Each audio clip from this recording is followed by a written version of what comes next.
Yugurib obzor qilib itday charchadim. Bugungi obzorda yotib obzor qilaman. Xullas kalom, ana shu xonani ko'rsatdik. Ana birinchi xonasi, uyimiz 2 xonali, 60 kvadrat metr.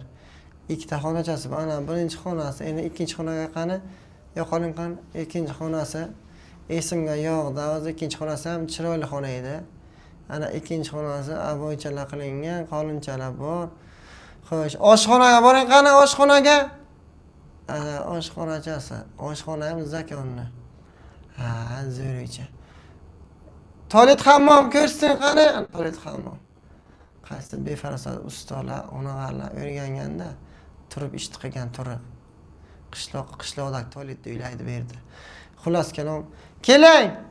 Ikkita xonasi, ikkita balkoni bor. O'zim ham birinchi balkonni ko'rsam, operator ham o'ta lanch bir 5 Toshboqadan yuriydi. Balkonni ko'chani ko'rsam ham, ko'cha ham qorong'i, hech vaqo ko'rinmaydi.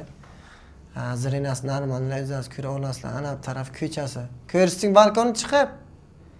Ana xullas kalom, Buxoro shahar Piridaskir masjidini shunagina biqiniga joylashgan.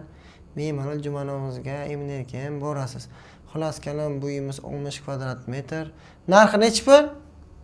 42500. Narxi 42500 deyapti. 5 etajli yangi domla 4-etajda joylashgan.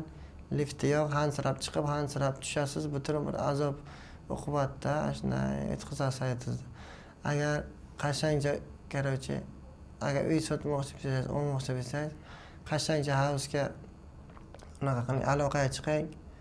Uy sotamiz, uy olamiz, ijaraga qo'yamiz. Yomon charchadim. Xullas kalom, nima deyman?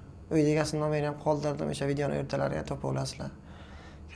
Davay sog' bo'ling.